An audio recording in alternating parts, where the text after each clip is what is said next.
श्रुति बेटी, मैं टहलने जा रहा हूँ, कुछ चाहिए तो नहीं? नवीन बाबू ने अपनी बहू से पूछा। तो श्रुति किचन से बाहर आई और एक पर्ची के साथ थैला थमाती हुई बोली, भारत स्वीट से जलेबियाँ लेते आइएगा, आपके पोते को बहुत पसंद है। जानता हूँ, लेता आऊँगा, कहते हुए नवीन बाबू मुस्कुराए और बाहर निकल गए। सरकारी स्कूल के प्रधानाचार्य के पद से सेवानिवृत्त होकर नवीन बाबू पत्नी संग खुशहाल जीवन व्यतीत कर रहे थे। बेटी सुरभि अपने ससुराल में खुश थी और बेटा सुशांत अपने परिवार के साथ दिल्ली में सेटल था। जी करता तो पति पत्नी बच्चों से मिल आते थे। 6 माह पहले पत्नी का देहांत हो गया, तब वे बहुत अकेले हो गए, अस्वस्थ भी रहने लगे। तो सुशांत ने उन्हें अपने पास बुला लिया। कुछ ही दिनों में उन्होंने खुद को शहरी वातावरण के अनुकूल ढाल लिया। प्रतिदिन सुबह के काम से निवृत्त होकर सैर करने निकल जाते। लौटते हुए सब्जी भाजी और घर की आवश्यक वस्तुएं भी साथ ले आते। पोते अंश के साथ खेलने और उसे कहानियां सुनाने में उनके दिन मज़े से कट रहे थे। कभी कभी पत्नी की तस्वीर से बातें करते हुए कहते, कुछ दिन रुक जाती तो तुम भी ये सुख भी भोग लेती। श्रुति की माँ एक रिश्तेदार की शादी अटेंड करने दिल्ली आई थी, तो बेटी के पास भी चली आई। समधी जी से हाल समाचार पूछकर वो दोपहर में बेटी के साथ बातें करने लगी। ये तेरा ससुर तो बड़ा फिट है, कब तक टिकेगा यहाँ? श्रुति की माँ ने धीरे से पूछा। बस कुछ महीनों की बात है माँ, अंश की आदत उन्हें पड़ जाएगी तो फिर कभी वापस जाएंगे नहीं। गांव वाला घर बेचकर पैसे मिलते ही उन्हें किसी आश्रम वाश्रम में भेज देंगे। ज़रा धीरे बोल बेटी, दीवारों के कान होते हैं। होते होंगे माँ, मेरा तो काम समझो हो ही गया, श्रुति पूरे विश्वास के साथ बोली। अगली सुबह नवीन बाबू श्रुति बेटी कहकर नहीं पुकारे तो श्रुति ने इधर उधर देखा। उनके कमरे में गई। बिस्तर साफ सुथरा देखकर उसे कुछ शक हुआ।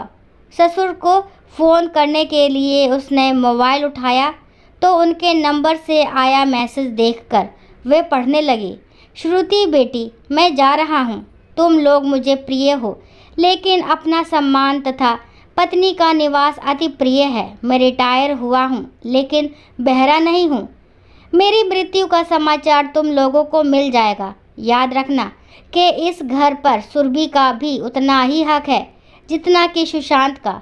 और हाँ, जब तुम्हारी बहू आए तो उसे अवश्य कहना कि धीरे बोले, क्योंकि दीवारों के भी कान होते हैं। नवी वह चकित थी। क्या हुआ, तेरा चेहरा सफ़ेद क्यों पड़ गया? माँ ने पूछा। तो श्रुति बोली, कुछ नहीं माँ, कहकर वे सोचने लगी कि ससुर के अचानक चले जाने का सुशांत को क्या कारण बताएगी और अंश के सामने क्या बहाने बनाएगी। अब अगली कहानी। तुम्हारी बस यही आदत मुझे अच्छी नहीं लगती समिता। इजी चेयर पर आराम से बैठे हुए मनोहर जी बोले, आखिर तुम्हें रश्मि बहू से क्या नाराज़गी है? हर समय उसकी मीन मेख निकालने के बहाने ढूंढती रहती हो। हाँ हाँ, तुम भी तो सदा मुझ में ही खामियां देखते हो। देखी नहीं है ना उसकी कारगुजारियों को, इसलिए ऐसा कह रहे हो। समिता चिढ़कर कह उठी, अब ऐसा क्या किया है उसने? मेरी इजाज़त के बगैर कामवाली को बिस्तर और रज़ाइयाँ उठाकर दे दी। ओह भगवान, सोचो तो ज़रा, कितनी परवाह है उसे इस ठंड में। किसी की मदद ही तो की है उसने। मनोहर जी खुश होकर बोले, ये घर जितना तुम्हारा है उतना ही उसका भी तो है। फिर इजाज़त वह क्यों ले इस छोटी सी बात के लिए? करने दो उसे भी अपने मन की। ओहो, बहुत तरफदारी कर रहे हो बहू की।